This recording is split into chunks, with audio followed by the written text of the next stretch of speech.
غیرت ہے، اس کو اپنے ایک ایک بچے کا اتنا خیال ہے.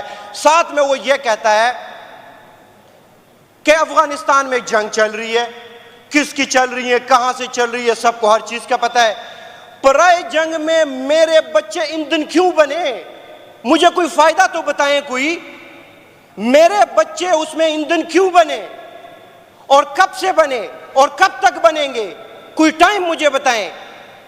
اس کے بعد اگر عمران خان سے اڈوں کے حوالے سے پوچھا جاتا ہے اور وہ کہتا ہے کہ ایبسولوٹلی ناٹ، تو اس کا کوئی اور اس کا کوئی مقصد نہیں تھا. یہی اس کا مقصد تھا کہ جتنے جنازے پاکستان سے اور پھر اسپیشلی کے پی سے اور اسپیشلی مرجڈ ایریا سے اٹھے گئے، تو میں کہتا ہوں اتنے جنازے اگر کسی جنگ عظیم میں بھی کسی ملک کے گرائے گئے ہوتے تو میرے خیال سے اس ملک نے کوئی بہت بڑا فائدہ کیا ہوتا. ہمیں تو کوئی ہمارا فائدہ دکھائے کہ ہم نے کتنا فائدہ کیا اور کتنا نقصان ہم نے کیا.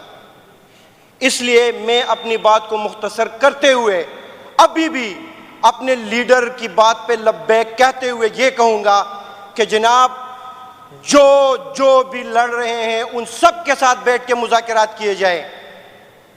کسی کے ساتھ بھی اس بات میں کوئی بھی حرج نہیں ہے کہ ہم کسی کے ساتھ بیٹھ رہے ہیں. یہ بات وہ لیڈر کرے کہ میں کسی کے ساتھ نہیں بیٹھتا کہ وہ پھر مجھے عوام کو مجھے یہ یقین دہانی دے کہ میں کسی کے ساتھ بات نہیں کر رہا. لیکن اگر میرے ایک بھی پاکستانی کی لاش گری تو میں اگلوں کی نسلیں تباہ کر دوں گا. اس میں پھر یہ غیرت ہونی چاہیے. یہ نہیں کہ ادھر میرے مقبرے میرے قبائل کے ایکس مرجڈ ایریاز کے لوگوں سے بھرے جا رہے ہیں اور آپ کہیں میں نہیں بیٹھ رہا. آپ کہیں گے جی میری فرعونیت اتنی ہے کہ میں کسی سے بات نہیں کروں گا. یہ تڑ اس بندے میں ہونی چاہیے کہ وہ پھر اپنے ایک بھی پاکستانی کے جنازے پہ ایسا ایکشن لے کہ ہم کہیں کہ واقعی آپ صحیح کہہ رہے ہیں. ورنہ میں یہ بات واضح کرتا جاؤں کہ آج کل وہ زمانے نہیں رہے کہ کسی کو کسی چیز کا پتہ نہیں چلتا. یہ جنگ کہاں سے ہو رہی ہے، کیوں ہو رہی ہے، ہم ایک ایک بندے کو پتہ ہے. آپ نے اگر دیکھا ہو پاکستان کے ہر باشندے کو اس چیز کا پتہ ہے کہ جب امریکہ باگرام کی بات کرتا ہے طالبان انکار کرتے ہیں، مرجڈ ایریاز میں حالات خراب ہوتے ہیں. اینی ہاؤ میں صرف اتنا کہوں گا کہ مرجڈ ایریاز کے لوگ یہ آپ ان کو صرف اس لیے مارتے جا رہے ہیں کیونکہ وہاں آپ لوگوں نے پہلے سے تعلیم کی کمی چھوڑی تھی. یہ ان کو آپ اس لیے مار رہے ہیں کیونکہ ان میں سیاسی شعور ابھی تک نہیں تھا. ابھی انشاءاللہ ان کے جوان آ رہے ہیں. میں آپ کو کہتا ہوں میں مرج سے ہوں، میں ادھر رہتا ہوں، اور میں جس طریقے سے پچھلی دفعہ میں نے کہا تھا کہ میں اللہ کی قسم کھا کے کہتا ہوں کہ مجھے جنہوں نے بھیجا ہے یہاں میں ان کی آواز آخری حد تک پہنچاؤں گا چاہے اس میں میری جان ہی کیوں نہ چلی جائے. دوسری، اسپیکر صاحب میری بہن نے بھی بات کی، وہ کہتے ہیں اردو میں کہتے ہیں کہ جی الٹا چور کوتوال کو ڈانٹے. یعنی آپ طنز بھی ایسا کریں کہ کوئی دیکھنے والا کم سے کم آپ کو یہ کہے کہ واقعی آپ کوئی تعلیم یافتہ ہے، واقعی آپ قانون ساز اسمبلی میں بیٹھے ہوئے ہیں، واقعی آپ کی یہ بات. آپ ایک سائڈ سے کہتے ہیں کہ جی 15 اور 20 اور 1 مہینہ ہو گیا اور آپ کابینہ نہیں تشکیل دے رہے ہیں، دوسری طرف آپ قانون کی دھجیاں اڑا رہے ہیں. یہ تو ہر سی ایم کا حق ہوتا ہے کہ وہ کسی بھی ٹائم جا کے جیل میں کسی سے مل سکتا ہے، لیکن وہ بات چھوڑیں. اس بیچارے نے تھرو پراپر چینل پنجاب کو لیٹر لکھا، سی ایم صاحب نے تھرو پراپر چینل فیڈرل کو لیٹر لکھا.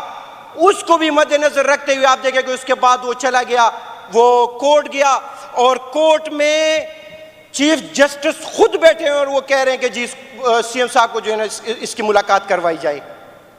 اور اس کے بعد بھی میں ٹاک شوز پہ دیکھ رہا ہوں کچھ بے ضمیر، میں کہتا ہوں کہ یہ لوگ رات کو یہ ٹاک شو واپس دیکھتے ہیں کہ نہیں دیکھتے ہیں. وہ پھر بھی یہ کہہ رہے ہیں کہ جی سہیل افریدی صاحب جو بات کر رہے ہیں کہ اگر اس کو ٹکراؤ کہتے ہیں تو میں بار بار ٹکراؤ کروں گا اور آپ قانون پہ جائیں. او بھائی، آپ چیف آپ جو چیف جسٹس کی بات کو نظر انداز کرتے ہوئے اور سی ایم باہر جیل کے باہر بیٹھا ہوتا ہے اور پوری دنیا یہ تماشا دیکھ رہی ہوتی ہے، آپ اس کو اپنے لیڈر سے نہیں ملا رہے، اور اس میں حرج کیا ہے؟ یعنی آپ اس بندے کی بات سے بھی اتنا ڈرتے ہیں، اتنی آپ میں ڈر ہے اس بندے کی کہ اس کے ساتھ اس کے سی ایم کو ملانے کو بھی آپ ایک بہت بڑا ایک پتہ نہیں دھماکہ سمجھتے ہیں، یہ کیا سمجھتے ہیں؟ اینی ہاؤ، میں یہ کہتا ہوں کہ اگر کوئی تھوڑی سی بھی شرم و حیا رہتی ہے تو کل سی ایم صاحب انشاءاللہ جائیں گے اڈیالہ جیل. میں ادھر سے یہ کہتا ہوں کہ جو گئے گزرے وہ چپے تو چھوڑیں، اگلے والے ہم شمار کریں گے کہ آپ قانون پہ کتنا ڈیپینڈ کرتے ہیں اور آپ کتنے قانون ساز ہیں. اس کے ساتھ اسپیکر صاحب میری لاسٹ ایک ریکویسٹ ہے، اور میرے خیال سے یہ آج پورے پختونوں کے سائڈ سے جو ہے نا یہ آواز ہے. ہم یہ نہیں کہتے کہ آپ افغانستان کے باشندوں کو یہاں سے نہ نکالیں جن کے پاس ویزے نہیں ہیں یا جو غیر قانونی طور پر یہاں رہ رہے ہیں، آپ نکالیں، لیکن کوئی بھی بندہ ایسا نہیں کرے گا کہ اپنے ساتھ اپنے گھر میں کسی کو 20-25 سال رکھ لیں، ان کو کھانا کھلائیں، ان کو پلائیں، اور آخری دن ان کو جو ہے لاتے مار کے ایسا بگائے کہ وہ بندہ وہ آپ کے 20 سال کا احسان بھی نہ مانے اور جاتے ہوئے آپ کو گالیاں بھی دے.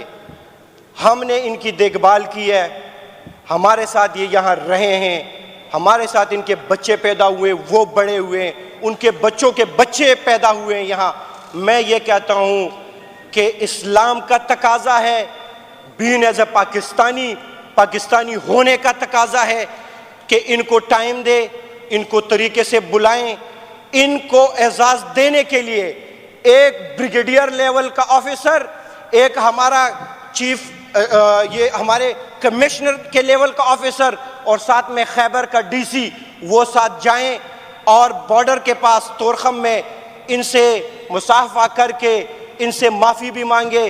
ان کو یہ بھی بتائیں کہ ہم نے آپ کو اتنا سال پالا پوسا، آپ جائیں، آپ کاغذی ڈاکومنٹڈ وہاں سے دوبارہ تھرو پراپر چینل ہمارے لیے اپلائی کریں.